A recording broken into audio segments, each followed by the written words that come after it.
Hey folks, Justin here from the Leonidas Knives and Gear channel. Hope you're doing well out there. Got another toy review for you. Should be a pretty simple one. It's just for a single figure by JoyToy. This is the World War II Soviet infantry action figure, made in China, of course, like most. And I've reviewed JoyToy in the past, and they're pretty nice little action figures, especially for the price. I would say this one was affordable. It was under $20. I got it from a seller on eBay. It showed up in good condition. That's all you can really ask for. The packaging's pretty simplistic.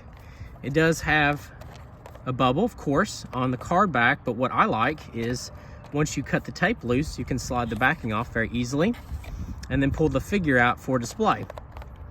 Some folks may or may not like that. I think some of the other JoyToy come in like boxes with windows or maybe like a flap, and it might look a little bit nicer, you know, especially for display. But I think this is fair. I'm cool with it, again, especially if you like to pull your figures out and display them. And what you get here, pretty much, you get the Soviet soldier. Got a couple hands. You got the steel helmet, the fabric side cap, a PPSH, the SVT-40. It's a scoped model. I'm not sure how accurate that is historically. And you actually get a base to stand the figure on.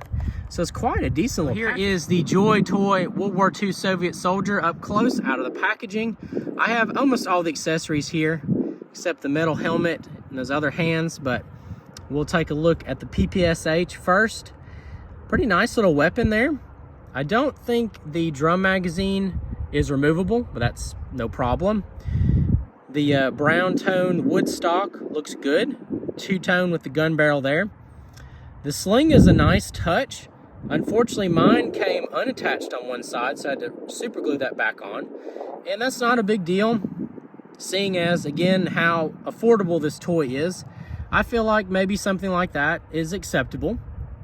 And there's the SVT-40 slung over his back, and that looks really good like that.